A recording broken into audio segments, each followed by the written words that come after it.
On Christmas morning, my daughter-in-law smiled sweetly and pressed a warm mug into my hands. "Drink this," she said.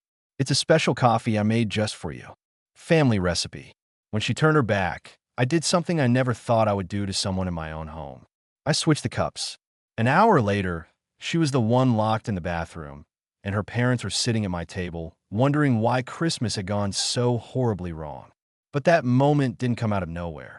It was the final note in a long, sour melody that had been playing in my house for over a year. And I didn't hear it clearly until that Christmas morning when the coffee smelled wrong. If you're listening to this story, please hit the like button and subscribe to the channel. Tell me in the comments where you're listening from. The December air was sharp that morning, the kind that bites at your lungs and reminds you you're still alive. I just come back from my usual walk through the neighborhood, boots crunching over frost-slick sidewalks. I'd lived in this house in Tacoma for nearly 4 decades. I knew every groan in the floorboards, every place the wind sneaked in around the windows. This house and I had grown old together. The moment I opened the front door, I knew something was off. My son, Marcus, and his wife, Lila, were sitting too close together on the living room sofa. Their heads snapped up at the sound of the door, conversation cutting off so sharply it felt like a knife had gone through it. Not the pause of people interrupted, the pause of people caught. "Morning," I said, hanging my coat, cold enough to freeze the ears off a brass statue. "Coffee on?" "Yeah, Dad," Marcus said quickly, eyes glued to his phone. He was almost 40 now, but he still had that same habit from boyhood, the way he avoided eye contact when he didn't want to deal with something. Lila looked at me longer. Her gaze was calm, polite, and just a little too focused, like she was measuring something invisible. "I'll get you a cup," she said, standing up fast. Too fast. I watched her walk into the kitchen. Marcus scrolled harder. "Everything all right?" I asked. "Yeah," he said. "Just busy week coming up." "Christmas week," I said. "Right.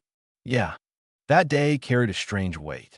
It hung in the air like humidity before a storm. I spent most of it in my study, sorting through old paperwork from my optometry practice. I'd sold the clinic 4 years earlier, walked away with just under $900,000, and told myself retirement would be restful. What they don't tell you is that rest can feel a lot like erasure. Upstairs, the house moved around me without including me. Doors opened, closed. Voices lowered when I passed. I become background noise in my own home. That evening, while I was stirring soup on the stove, Lila appeared in the doorway. She'd changed into what I privately called her reasonable outfit. Soft blouse, neutral slacks, hair perfectly arranged to look effortless. "Harold," she said lightly, "we need to talk about Christmas." I didn't turn around right away. "What about it?" "My parents are coming up from Salem. They'll be here midday. We're doing dinner around 4. "That'll be nice," I said. "I'll grab a bottle of that red your father likes." She inhaled. "Actually," she said, "Marcus and I were thinking it might be better if you weren't here for a couple of days." I turned slowly. "I'm sorry." Her smile didn't waver, but her eyes hardened. They're particular people. They're used to a certain atmosphere. And with all of us under one roof, things might feel crowded. Crowded. In my own house. "You could stay with a friend," she continued, still smiling. "Or maybe a hotel. There's a lovely one near the waterfront. We'd cover it. A Christmas gift." Marcus had appeared behind her, staring at the floor like it might open up and rescue him. "Dad," he said weakly, "maybe it'd just be easier dash." I set the spoon down. "This is my house," I said. My voice was steady, but something cold settled behind my ribs. "I've lived here since before you were born. Your mother and I raised you here. I'm not leaving for Christmas, or any other day." For half a second, Lila's face betrayed her. The politeness cracked, then snapped back into place. "Fine," she said. "I'll let my parents know you'll be joining us." The word joining landed wrong. She walked away, heels striking the floor with sharp, angry clicks. Marcus hesitated, opened his mouth, then followed her upstairs. I stood alone in the kitchen, the soup bubbling too hard. I turned down the heat and listened to their muffled voices through the ceiling. I'd spent over 40 years learning to read people. Patients who lied about symptoms. Salesmen who smiled too easily. People who wanted something from you without saying what. Lila had been giving off those signals for months. I just hadn't wanted to believe what they meant. That night, I lay awake in the dark, staring at the ceiling, listening to the house breathe. Somewhere beyond the wall, Lila's voice rose and fell, sharp and angry. Marcus murmured back, placating. Something had shifted. A line had been crossed. And I had the uneasy feeling that Christmas morning was going to be the day everything came due. The next few days felt like living inside a museum after closing hours. Everything was still, polite, lifeless. Marcus and Lila didn't argue with me. They didn't raise their voices. They didn't confront me again about leaving for Christmas. Instead, they did something far more effective. They erased me. On the morning of December 22nd, I made breakfast like I always did. Scrambled eggs, toast, coffee. I set out 3 plates without thinking. Habit is a stubborn thing when you've lived in one place long enough. Lila walked past the kitchen, glanced at the stove, and kept going. She made herself a smoothie instead, loud blender roaring like a statement. Marcus grabbed a protein bar and muttered something about being late. I ate alone. The house felt cavernous despite all 3 of us being in it. Every room I entered emptied within seconds. Conversations stopped mid-sentence. Laughter evaporated. I told myself not to react, but pretending not to notice takes more energy than admitting the truth. On the 23rd, I went out to do some last-minute shopping. When I reached for my coat, Lila appeared in the hallway. "Running errands?" she asked. "Yes." She smiled thinly. "Some of us have been preparing for weeks." I left without responding. In the car, I sat with my hands on the steering wheel longer than necessary, breathing until the pressure in my chest eased. That was when old memories started resurfacing. Things I'd brushed off at the time. Like the afternoon 2 months earlier when Lila had offered to pick up my heart medication. "I'm driving right past the pharmacy anyway," she'd said brightly. She forgot. I'd skipped a dose before realizing and driving myself the next morning. At the time, I'd told myself it was nothing. People forget. Now, it didn't feel like nothing. Then there was the dinner party she'd hosted for her coworkers a few weeks back. She'd introduced me as Marcus's dad who lives with us. Lives with us. One of her friends had squeezed my arm sympathetically and said, "It's wonderful they take care of you." Lila laughed it off, changed the subject, and there was that comment while watching the news. She'd sighed and said, "Honestly, elderly people clinging to big houses. It's selfish. They could downsize and free up space for real families." Marcus had stared at his hands. I'd changed the channel. On December 24th, Christmas Eve, I sat in my study and opened the drawer where I kept my important papers. Something was wrong. The folders weren't in order. I was meticulous. Decades of medical record keeping had trained that into me. House deed, insurance, will, everything had a place. Someone had been looking through them. The deed was still in my name, the will unchanged. But the edges of the folders were bent, shuffled carelessly back in. I locked the drawer and slipped the key into my pocket. That night, I went to bed early, or tried to. Around 10, voices drifted up from the kitchen. Not loud, but urgent. "Tomorrow," Lila said. "Just trust me." "I don't know," Marcus replied. "This feels wrong." "What feels wrong is us living like guests in his house," she snapped. "Tomorrow fixes everything." Fixes everything. I lay in the dark, staring at the ceiling. My heart beat slower, steadier, but my mind ran. She'd been asking about my routine lately. My medications. My finances. Casual questions, always framed as concern. That coffee she offered so often. By morning, I hadn't slept more than an hour. Christmas arrived quietly. Too quietly. The smell of coffee woke me before dawn. Strong. Spiced. Unusual. When I came downstairs, Lila was already in the kitchen, humming. Her cheerfulness hit me like a slap. "Merry Christmas," she said brightly, handing me a mug. "I made you something special." Her smile was perfect. Too perfect. And in that moment, every instinct I'd built over a lifetime began screaming. Something was wrong. I accepted the mug with both hands.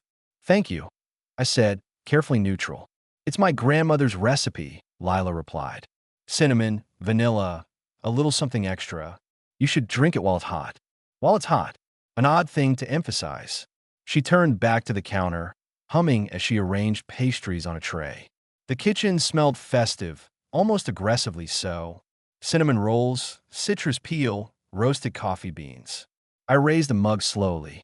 At first, it smelled fine, rich, spiced. Then I noticed what didn't belong. Beneath the sweetness was a faint bitterness. Not burnt coffee, not chicory, something medicinal, dry, slightly chalky. My mind, trained by decades of diagnostics, began sorting possibilities.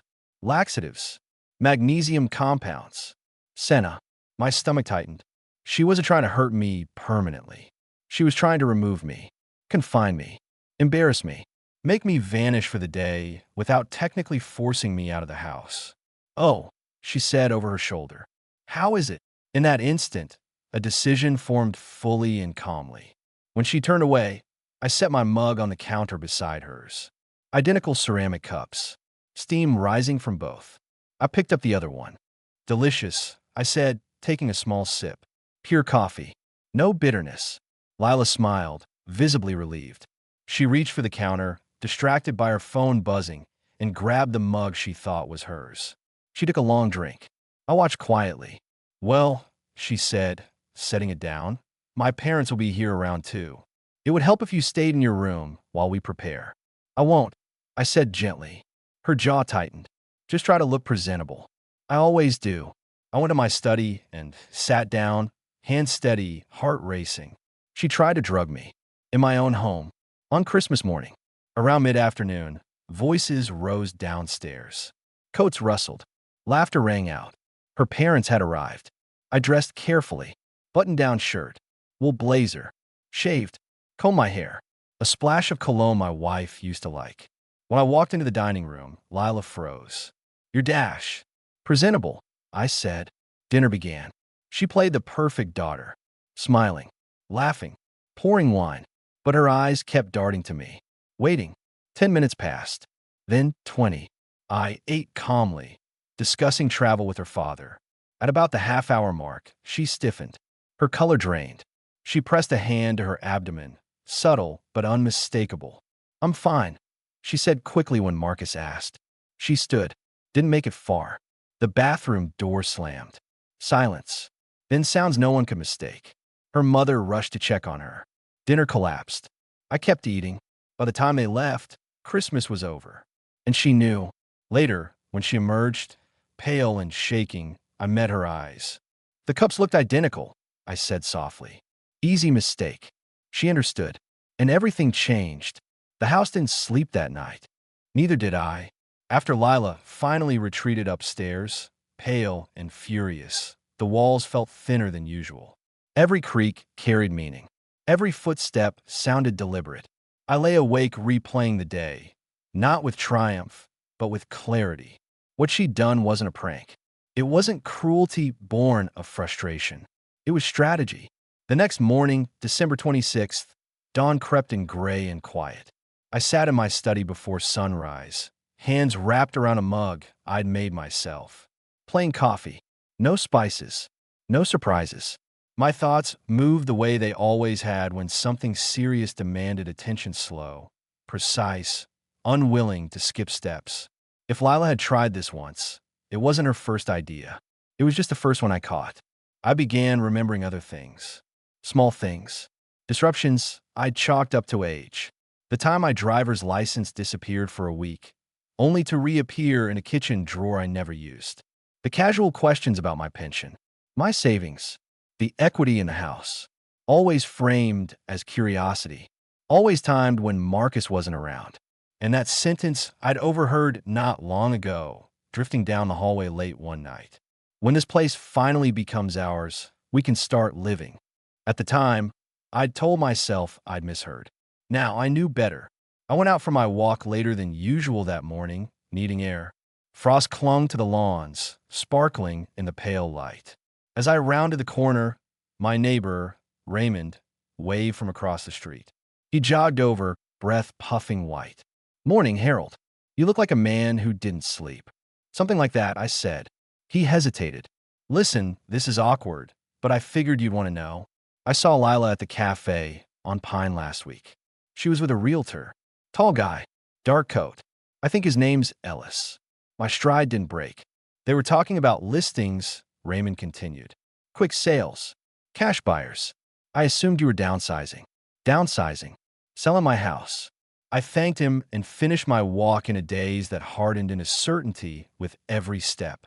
Back home, I found Marcus and Lila in the kitchen. They looked up too quickly. Morning, I said pleasantly. Lovely day. Lila's eyes narrowed. You're in a good mood. I've been thinking, I replied, about the future. They exchanged a glance. Good. Let them wonder. In my study, I opened a notebook and wrote a list. Documentation. Legal protection. Evidence. I wasn't angry anymore. I was focused.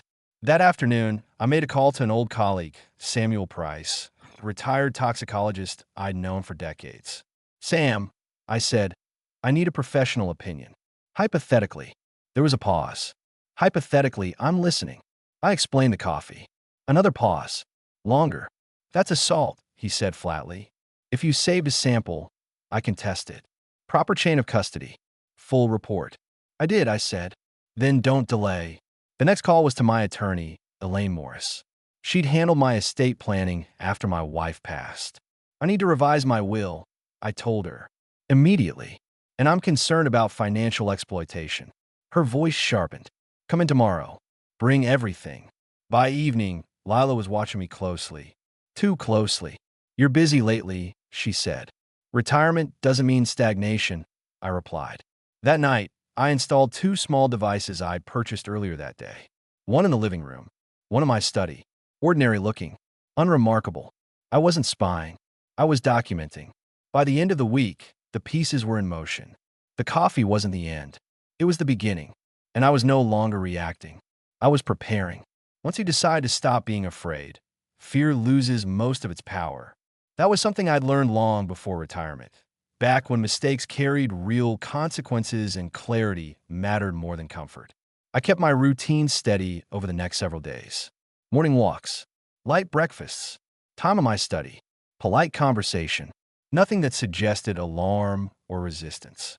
If Lila suspected I was onto her, she didn't show it. But tension has a way of leaking out. On January 2nd, I made a point of looking tired at dinner. I let my fork linger midair, rubbed my eyes, sighed more than necessary. Long day, Marcus asked. Winter drains me, I said mildly. I think I'll turn in early. Lila watched me carefully as I stood, measuring, calculating.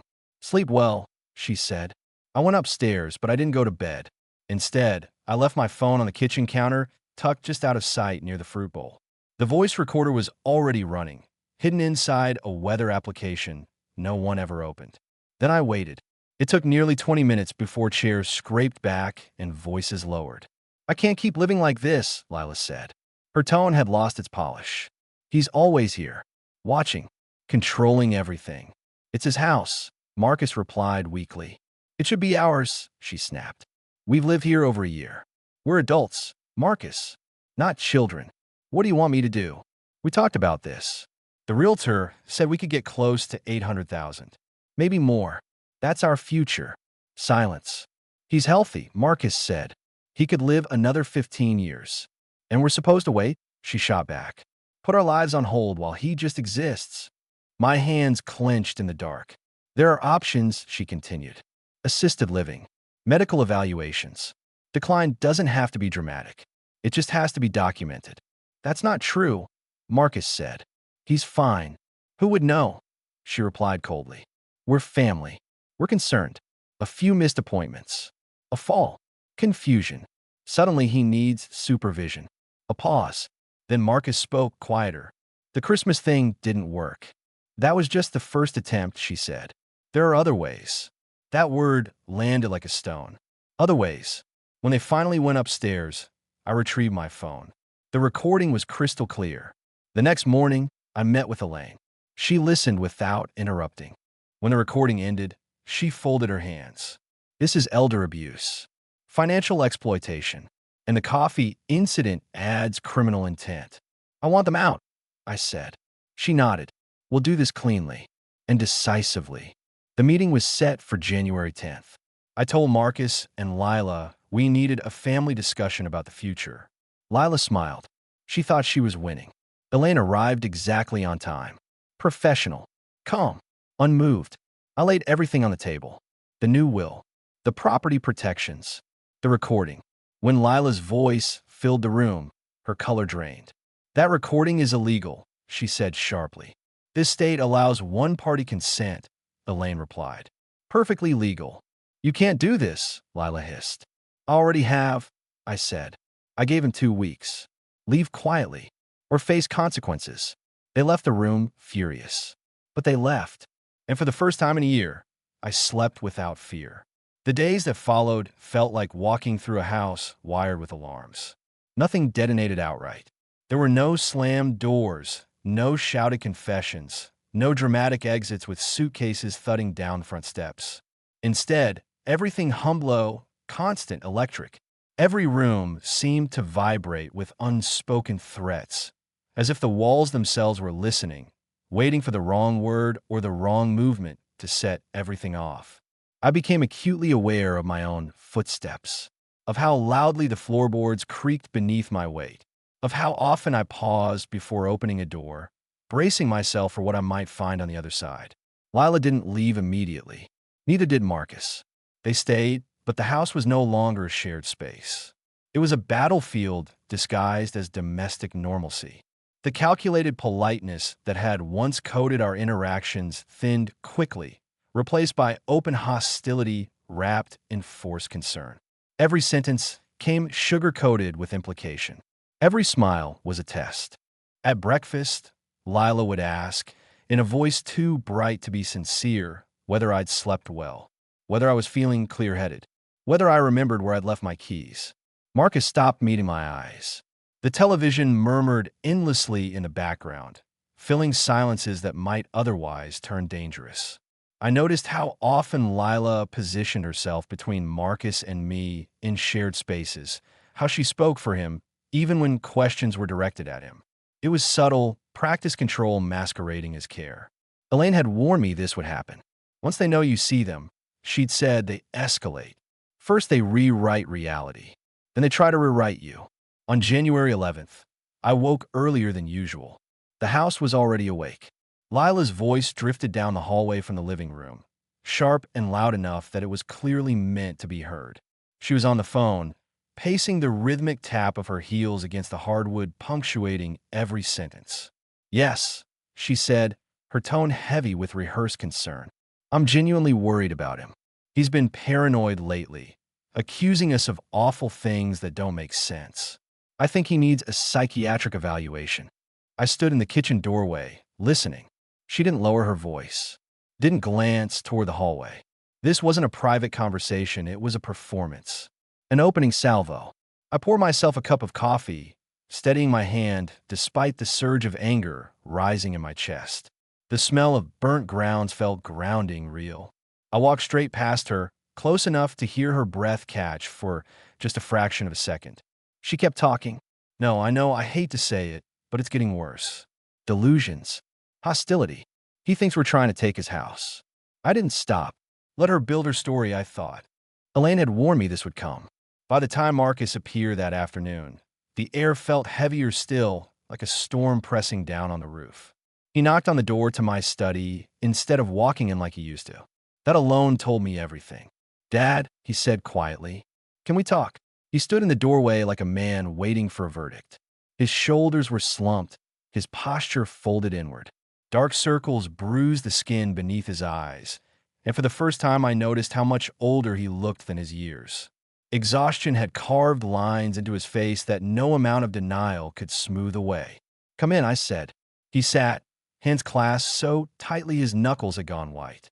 She thinks you've misunderstood everything, he began, the words tumbling out too quickly, as if rehearsed. The realtor meeting, it wasn't about selling your house. It was just options, planning. For us, for the future. I studied him in silence. This was my son, the boy I taught to ride a bike, the teenager who used to argue philosophy with me at the dinner table. Now he couldn't even look up. Marcus, I said at last, keeping my voice even, I have a recording of your wife discussing how to declare me incompetent and move me into a facility so you can sell my home. Which part am I misunderstanding? The color drained from his face. His mouth opened, then closed again. His eyes filled, and for a moment I saw something raw break through the carefully constructed narrative he'd been clinging to. "The coffee," he whispered. "She said it was a joke." The word hung between us. "A joke will be funny," I replied. "Drugging someone is a crime." Silence pressed in from all sides. He nodded once, a jerky, defeated motion. "You have until the end of the month," I said. "After that, this becomes public. Lawyers, authorities, family, everyone." He didn't argue. He stood, paused as if he wanted to say something more, then left the room without another word. The next attempt came wrapped in tears. On January 15th, Lila cornered me in the kitchen while Marcus was out. She'd engineered it carefully. I recognized the timing immediately. Her mascara was smudged, her eyes red-rimmed, her shoulders shaking as if she'd been crying for hours. "How can you do this to your own son?" she sobbed, blocking my path. "We gave up everything to help you. Everything." Her voice cracked on cue. "You moved into my house rent-free," I said calmly, setting my mug on the counter. "You plotted to steal it." The transformation was instantaneous. The tears stopped. Her shoulders squared. Her eyes hardened, calculating. "This is abuse," she snapped. "You have all the power here. You're manipulating us." "No," I said. "I have boundaries." That seemed to enrage her more than any accusation ever could. From that day on, the gloves were off. Their lawyer tried next. A formal letter arrived, heavy with legal jargon and emotional appeals, claims of implied tenancy, emotional distress, elder coercion. Elaine dismantled it in one phone call, her voice cool and precise as a scalpel. By January 20th, boxes began appearing in the hallway. They argued constantly behind closed doors, their whispers sharp enough to cut through walls. "You should have handled him," I heard Lila hiss late one night. Marcus didn't respond. The silence that followed was louder than any shouting. On January 24th, Lila made one final attempt. She appeared in my doorway, composed, contrite, wearing the expression of someone who believed herself very convincing. "I'm sorry," she said.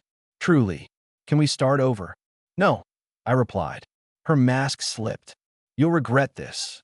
"Perhaps," I said, "but not as much as you regret underestimating me." The deadline came quietly, and they packed. February arrived quietly. Not the kind of quiet that announces itself. Not the hush before a storm or the reverent stillness of snowfall.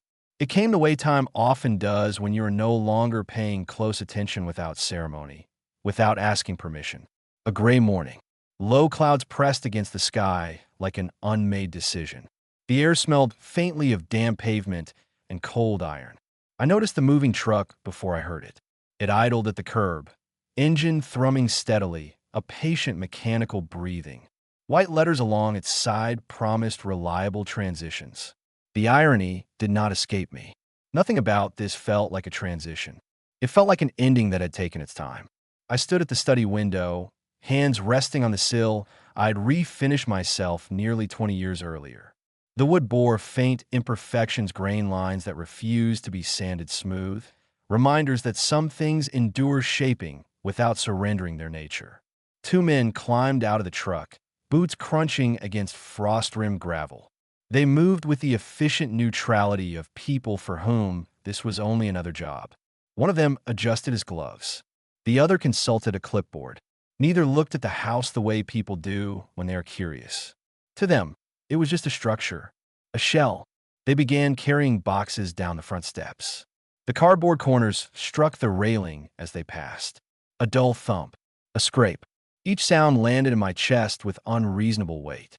I'd repaired that railing myself after a storm loosened it years ago. Marcus had been 12 then, sulking nearby, insisting he was too old to hold the flashlight. I told him someday he'd understand the satisfaction of fixing what was broken instead of discarding it. I wondered if he remembered. Lila stood near the truck, arms crossed tightly against her chest, coat buttoned high, issuing instructions with clipped efficiency. She had always liked control, the appearance of it, at least. Her voice carried sharply through the cold air, slicing the morning into smaller, harsher pieces.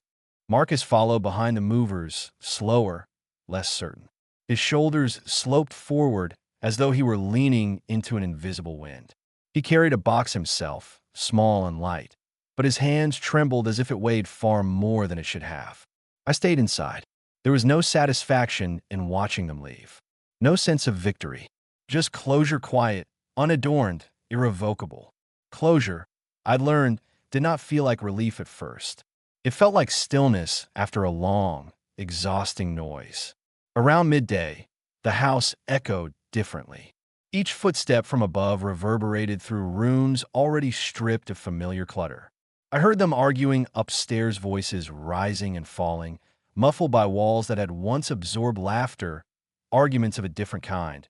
Music played too loudly and forgiven too easily. Lila's voice cut through most clearly. You should have fought him harder.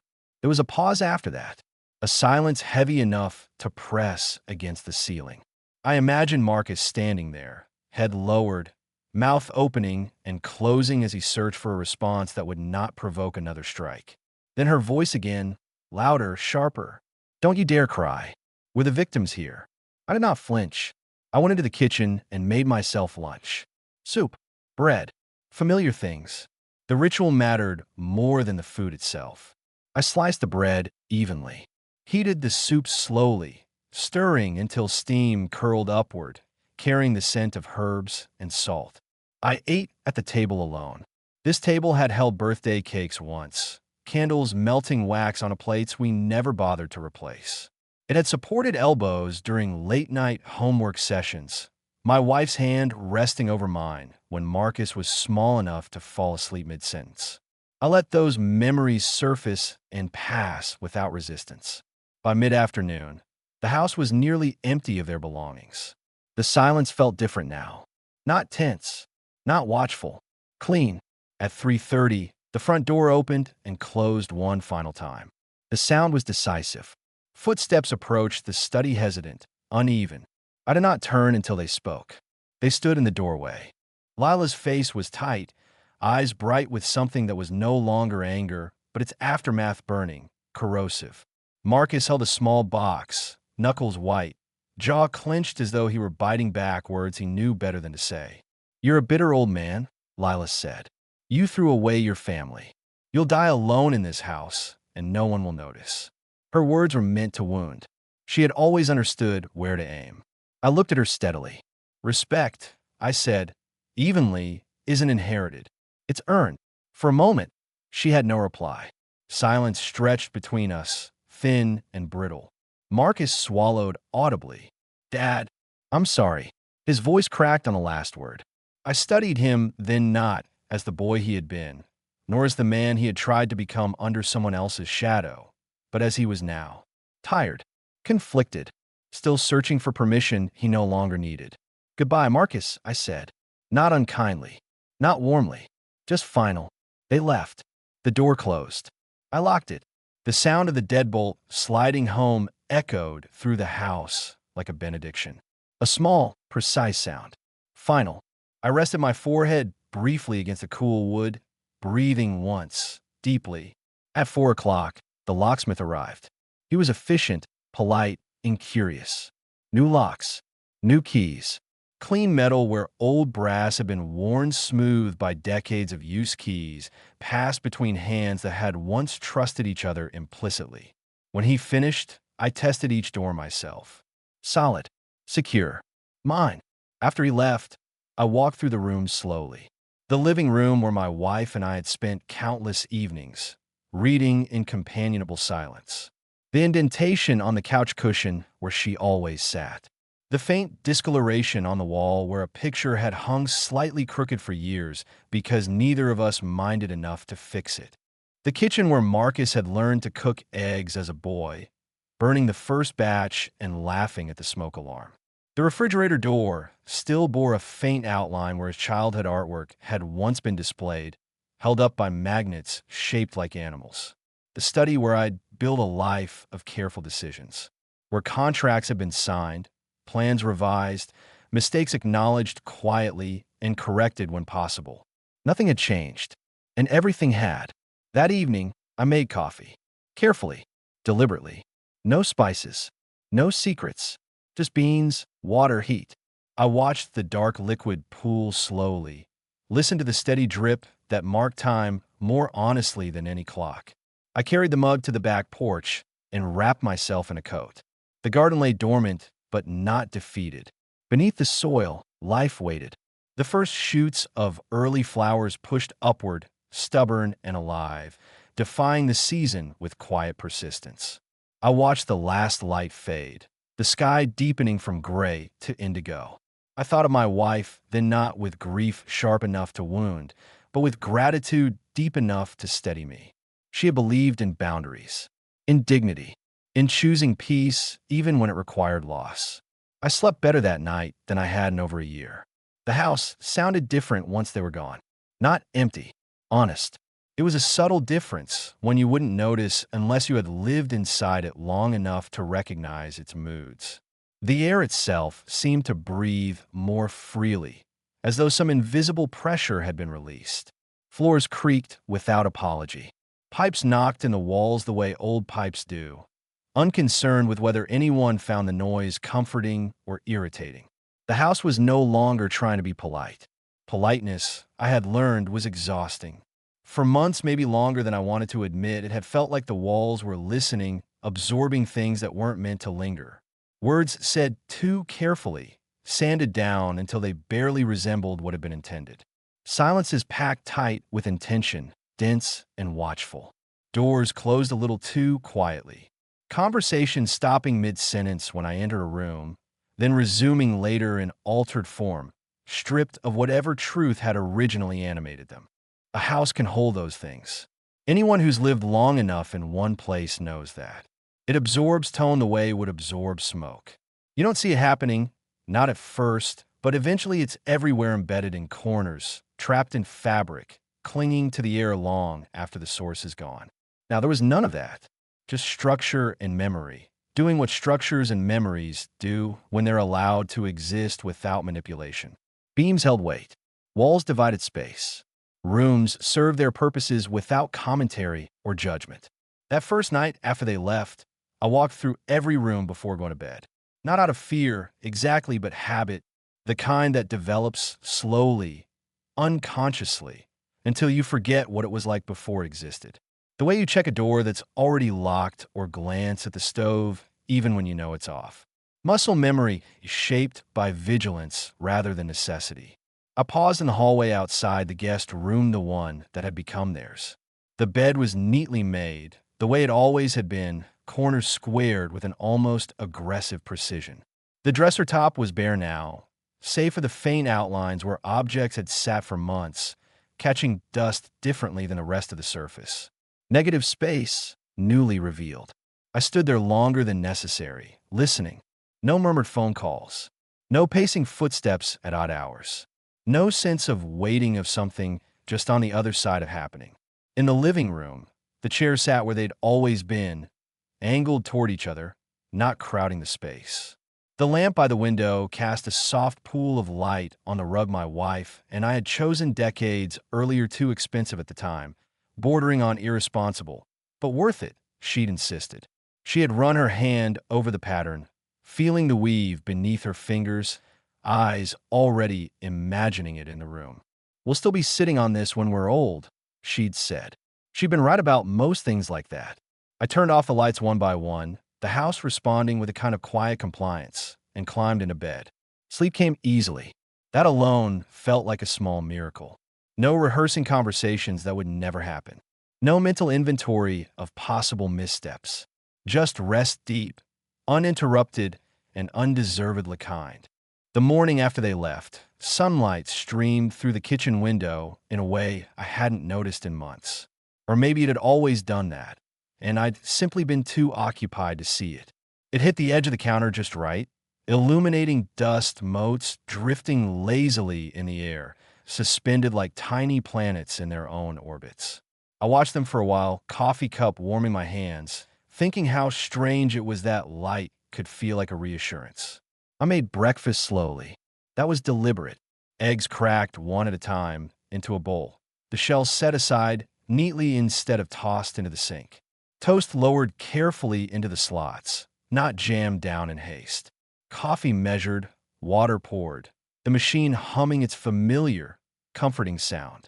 I moved at my own pace, not matching anyone else's schedule, not anticipating interruptions or questions disguised as concern.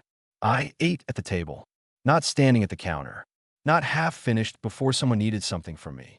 I sat in the same chair I'd sat in for years, unfolded the newspaper, and read it from front to back the way I used to when mornings belonged to me.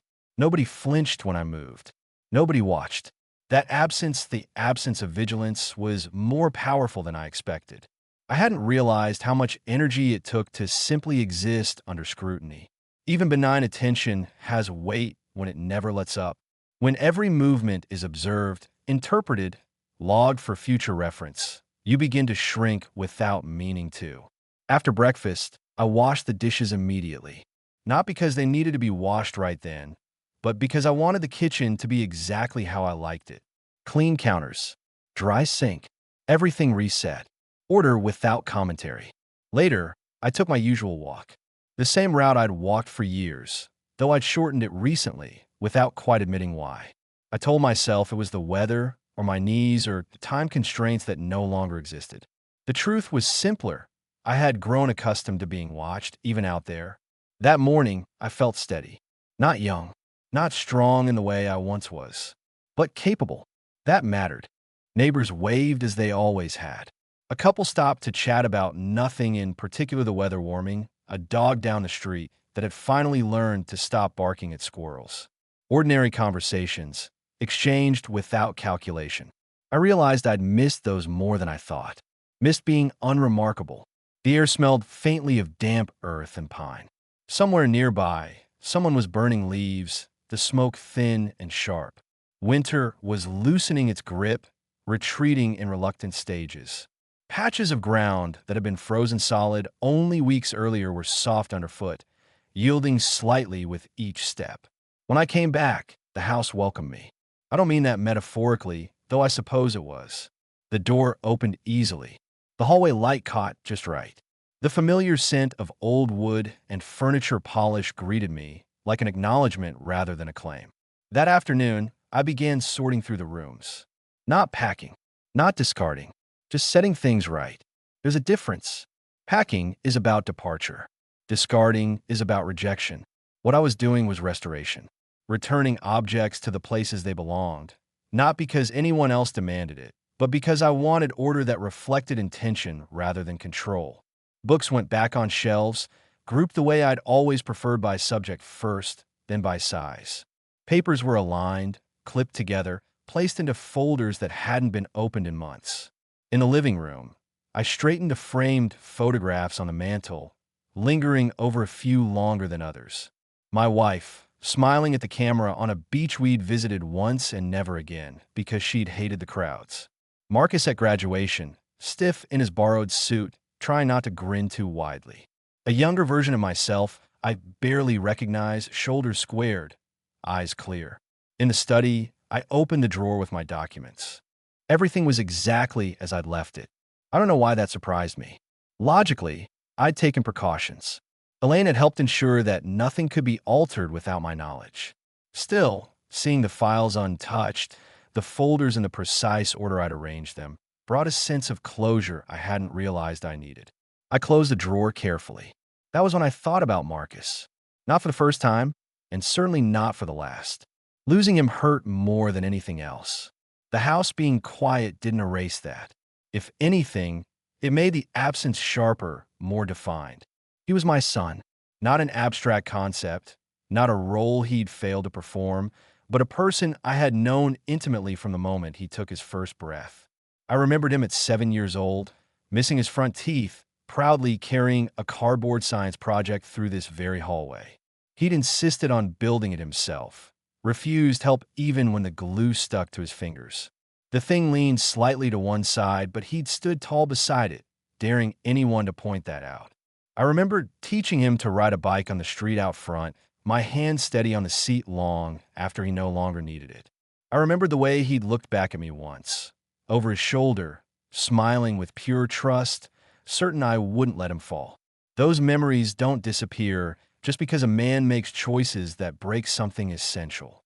Love doesn't excuse silence.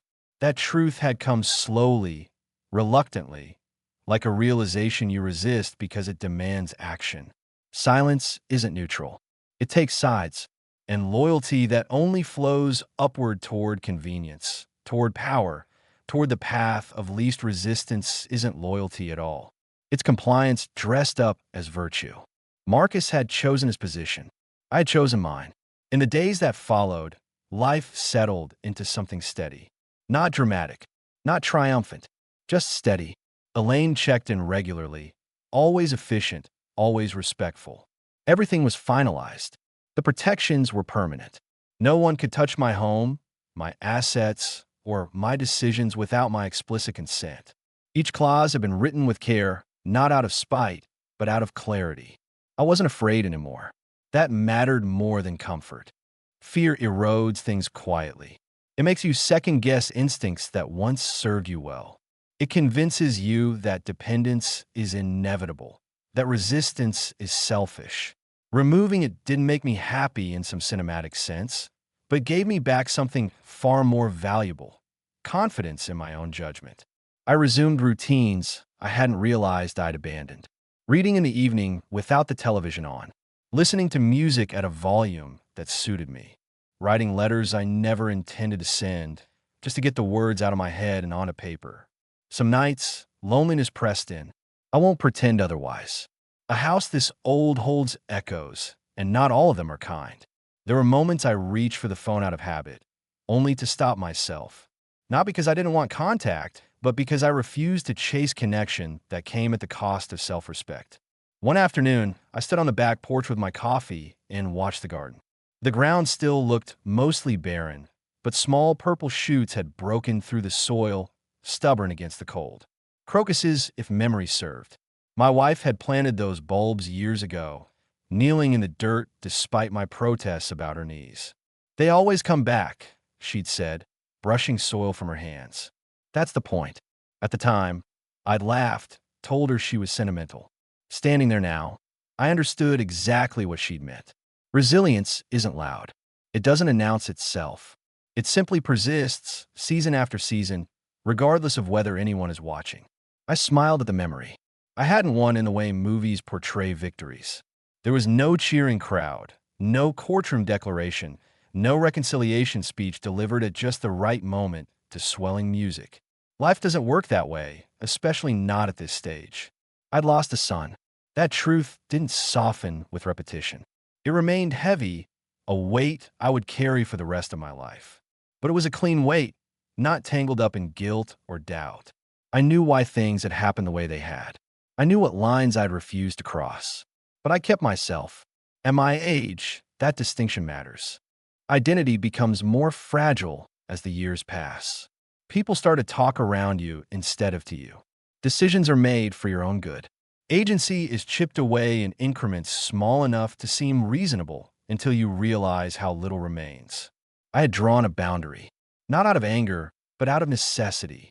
That evening, I cooked dinner for nothing elaborate, just something warm and familiar. I ate slowly, savoring each bite. Then I washed the dishes, wiped the counter, and stood for a moment in the quiet kitchen, letting the day settle. I locked the doors, not because I feared what was outside, but because it was my right to decide when the world stayed out. I turned off the lights one by one, the house dimming gently, cooperatively. When I went to bed, I did so without uncertainty. I knew exactly where I stood in the world. Still here, still capable, still master of my own house. And in the quiet that followed, the house agreed. A week after the house became quiet again, I stood in the doorway of my study and realized something unexpected. I wasn't lonely. I'd feared that silence would echo, that every room would remind me of what I'd lost, that without Marcus's footsteps or even Lila's sharp presence, the house would feel hollow. Instead, it felt settled, like a lake after a storm finally passes. I went about my days without announcing myself. I woke when I wanted, ate when I was hungry, read for hours without interruption. No one questioned where I was going or why I needed something. No one hovered. No one calculated. For the first time in a long while, I existed without being managed. One afternoon, I opened an old photo album I hadn't touched in years. There was Marcus at 5, grinning with frosting on his nose. Marcus at 12, holding a baseball glove too big for his hands. Marcus at 20, standing beside his mother on graduation day. I closed the album gently. Love doesn't disappear just because trust does. That truth took time to settle. I didn't stop loving my son. I simply stopped sacrificing myself for him. People confuse those two things far too often. Elaine called later that week to confirm everything was finalized. The house was protected. My will was ironclad. My autonomy was legally unquestionable. You did exactly what you needed to do, she said. Most people wait too long. After the call, I brewed coffee and sat by the window, watching rain beat against the glass. I thought about how close I'd come to doubting myself, how easy it would have been to excuse the warning signs, to tell myself I was imagining things, to surrender quietly for the sake of peace. That kind of peace is just slow erasure. There's a moment in life, especially as you age, when people stop asking what you want and start deciding what you need. They speak softly. They smile kindly. They frame control as concern. And if you're not careful, you start believing them. I almost did. What saved me wasn't strength. It was attention. I paid attention to what didn't feel right, to patterns, to instincts honed over a lifetime. I trusted myself when others hoped I wouldn't. That's the lesson I carry forward now. Age doesn't make you less worthy of respect. It makes respect more necessary. On a quiet Sunday morning, I walked through the house again, this time not to reclaim it, but to appreciate it. The worn banister, the scuff on the hallway wall from when Marcus learned to ride a bike indoors, against my wife's better judgment. The dent in the kitchen door from moving a sofa that was too large. These weren't imperfections. They were proof of life. That afternoon, I planted a few new bulbs in the garden. Yellow this time. My hands weren't as steady as they used to be, but they were steady enough. The soil was cold, stubborn, resistant. I pressed the bulbs down anyway. Spring rewards persistence. As I stood up, my knees protested, and I laughed softly at myself. Still here, still standing, still capable of planting something new. That evening, I made dinner for one and ate slowly, savoring the quiet instead of fearing it. Before bed, I checked the locks not because I was afraid, but because I could. Choice is a powerful thing when it's truly yours. I don't know what the future holds with my son. Maybe time will soften things. Maybe it won't. Some doors, once closed, don't reopen the same way. But I do know this. I kept my dignity. I kept my home. I kept myself. And that matters more than appearances, more than approval, more than pretending everything is fine when it isn't. If you're listening to this, and you're older, especially if you're living with family, pay attention to how you're treated. Respect doesn't fade with age. It reveals itself more clearly. And if something feels wrong, don't ignore it. You're not imagining things. Sometimes, standing up for yourself is the bravest thing you'll ever do. Thank you for listening to my story. If it resonated with you, please like the video, subscribe to the channel, and share your thoughts in the comments below. And if you'd like to hear the next story, you'll find it waiting for you.